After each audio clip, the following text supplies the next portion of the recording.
सदगुरु के रूप में दास आप सबका धन्यवाद कर रहा है। साथ संगत जी, धीरे धीरे समय काफी बढ़ता चला गया। कहा गया है कि युद्ध और प्यार में उचित अनुचित का ख्याल नहीं किया जाता। यहाँ प्यार की गंगा बह रही थी और जहाँ प्यार की गंगा बहती है वहाँ ध्यान ही खत्म हो जाता है कि हमें समय कितना मिला हुआ है। फिर भी आज होलिका दहन के दिन आप इतने महात्मा आए हैं, संगत हो रही है, दूर दराज से हमारे हरभजन जी पूरी टीम के साथ आए हुए हैं। महुआर के महात्मा, ब्रह्मपुर के महात्मा, अनेक जगहों के महात्मा दिखाई दे रहे हैं। सारे महात्मा विशेष हैं। दास, हम होली मनाते हैं, आज होलिका दहन है। आप सब कहानी जानते होंगे होलिका की, लेकिन दास उसमें सिर्फ इतना जोड़ना चाहता है कि जिस प्रकार से हिरण्यकश्यप एक राजा था और प्रहलाद एक युवराज थे, पूरे राज्य के लोग हिरण्यकश्यप के जय जयकार करते थे, प्रहलाद भी जय जयकार कहते थे कि हिरण्यकश्यप सर्वशक्तिमान है। लेकिन एक दिन हिरण्यकश्यप कहीं रास्ते में जा रहे, प्रहलाद रास्ते में जा रहे थे तो देखा कि एक कुटिया में एक बुढ़िया औरत राम राम का प्रार्थना कर रही, सुमरन कर रही। प्रहलाद को अजीब लगा कि हमारे पिता सर्वशक्तिमान है और इनके राज्य में ये राम नाम की सुमरन कर रही है। बुढ़िया के पास प्रहलाद गए और पूछते हैं कि ऐ बुढ़ी मां, क्या आपके साथ समस्या है? कौन से ऐसे आपका काम नहीं हो रहा है हमारे राज्य में कि आप राम की सुमरन कर रही हैं? बुढ़िया कहने लगी कि बेटा हम क्या बताएं, मैं कच्चा घड़ा को पकाने जा रही थी, आमा बोझ रही थी, उसी में एक बिल्ली की बच्ची चली गई और जब हम आग लगा दिए, आमा लाल हो गया तो उधर से आवाज आने लगी, म्याऊ म्याऊ की आवाज आने लगी। और वो बच्चा की जान बचाने के लिए मैं राम से प्रार्थना कर रही हूं। प्रहलाद कहते हैं, क्या उस घड़ी के भीतर तपता हुआ आमा के भीतर घड़ा और घड़ा के भीतर चूहिया बिल्ली का बच्चा तक तुम्हारे राम की पहुंच है? क्या तुम्हारा राम उस घड़े के भीतर बिल्ली को बचा सकता है? बुढ़िया कहती है, मैं तो प्रार्थना कर रही, बचाना इसका काम है। प्रहलाद घर नहीं गए, 2 दिनों तक वही कुटिया के पास बैठ गए और 2 दिन के बाद जब आवा खोला गया तो बिल्ली का बच्चा उसमें से बाहर निकला। तब उनके दिमाग में आया कि वाह, ये है राम, जो आवे के भीतर घड़ा और घड़े के भीतर बिल्ली को भी रक्षा कर सकता है तो किसको नहीं रक्षा कर सकता। और तब वो अपने पिता के साथ कहा कि नहीं, ये है सुमरन, ये है राम, ये है राम, इसके यही है सर्वशक्तिमान। और साथ संगत जी, उसी राम को जो प्रहलाद को बुढ़िया ने दिखाया था, उसी राम को सदगुरु माता हमें दिखाया।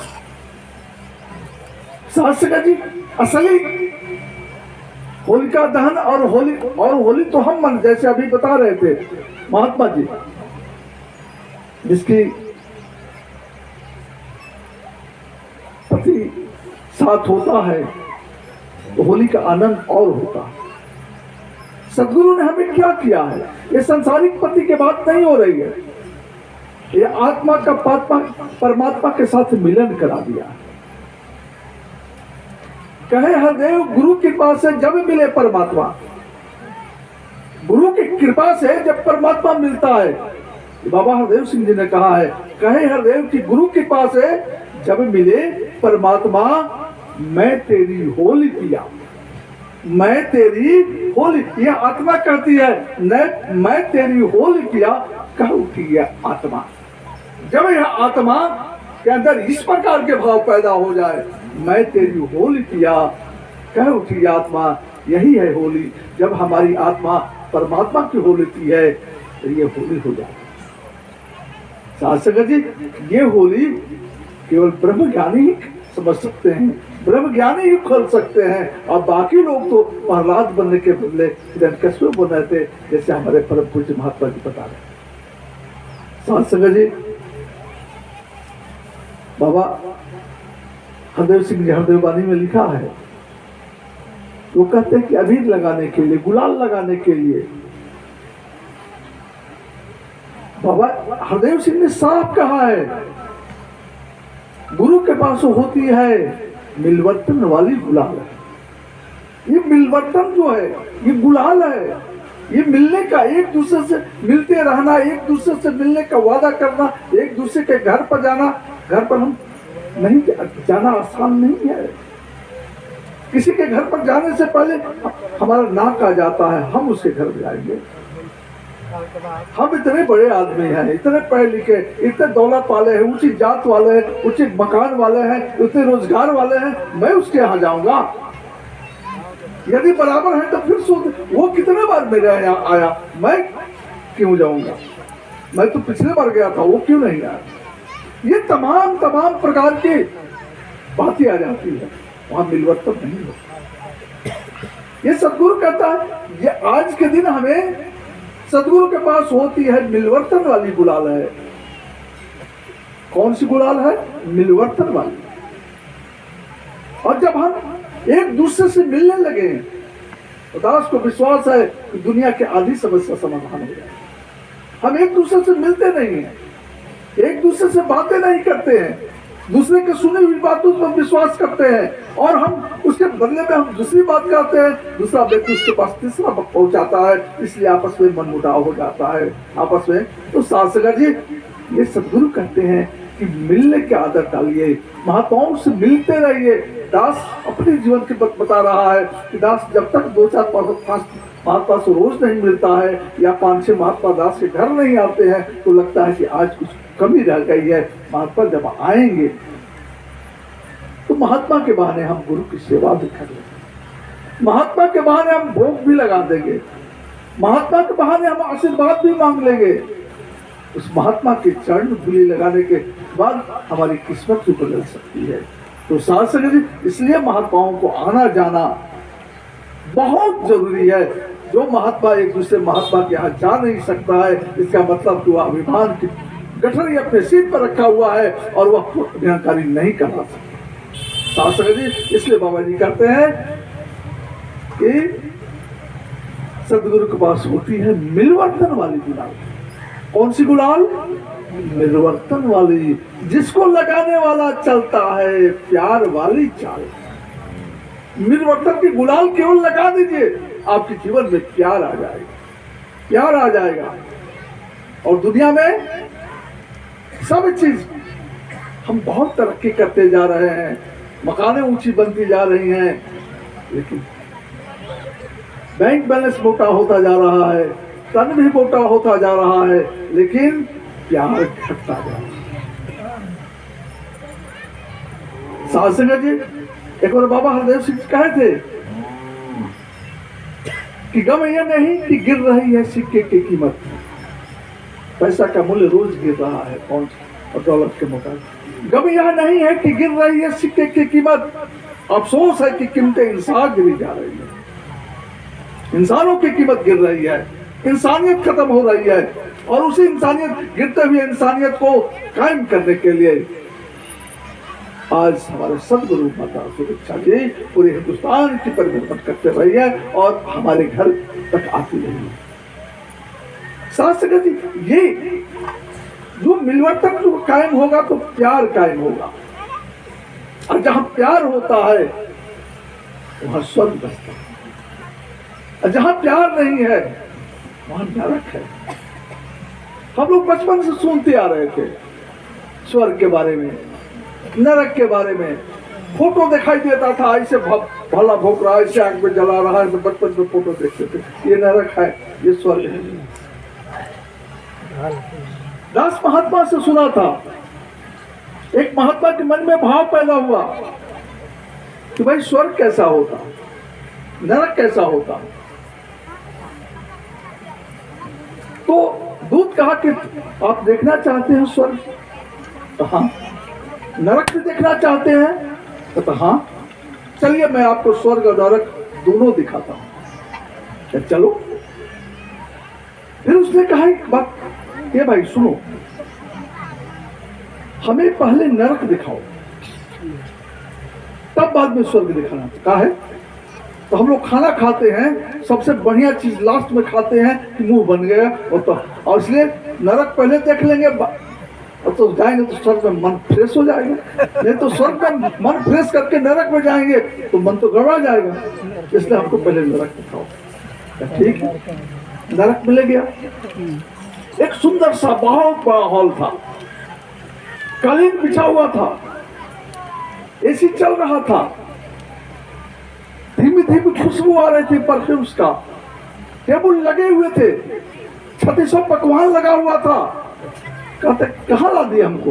तो नरक में लाए हैं।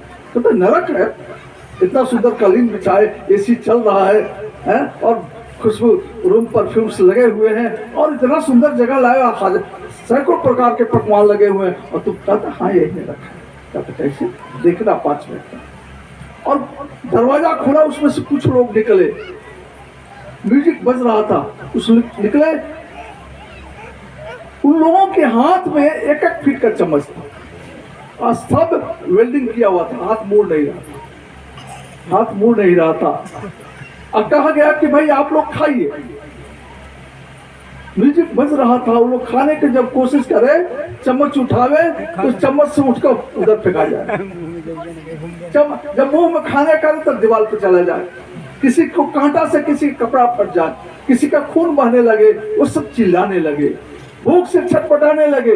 भोजन सामने रखा हुआ है, चम्मच से उठा रहे हैं, जमीन पर गिर जा रहा है, कहीं छत पर चला जा रहा है। इस सारा पूरा कमरा मक्खी भिनभिनाने लगी, किसी का खून बहने लगा, किसी कपड़े फट गए, और साथ साथ लोग चिल्लाने लगे।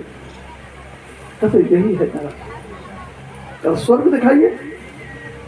स्वर्ग जब ले गया तो वहां भी इसी प्रकार की नजारा था, सब नजारा यही था। ऐसी टेबल लगा था, खाना रखा हुआ था, एसी कमरा था, कालीन बिछा हुआ था, परफ्यूम्स चारों तरफ बिखरे हुए थे, म्यूजिक बज रहा था। कहते भी तो वही जगह है? तो नहीं, खोला गया, इसमें सिर्फ आदमी लोग आए, उनके हाथ में भी वही चम्मच था, कहा आप लोग खाइए।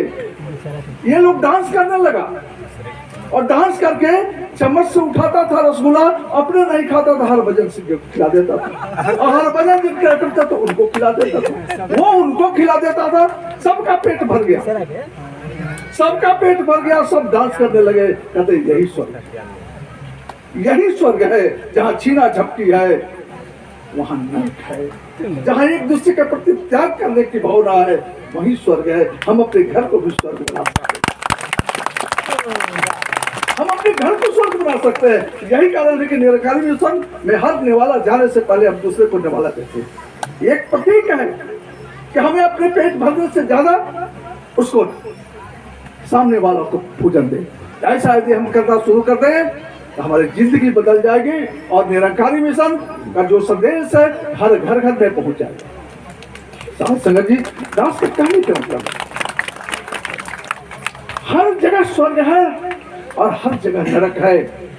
लेकिन जब सदगुरु आते हैं, सदगुरु आता है दुनिया में सुखिया करने पूरी संसार। सदगुरु का उद्देश्य ही यही है कि हर घर सुखी हो जाए।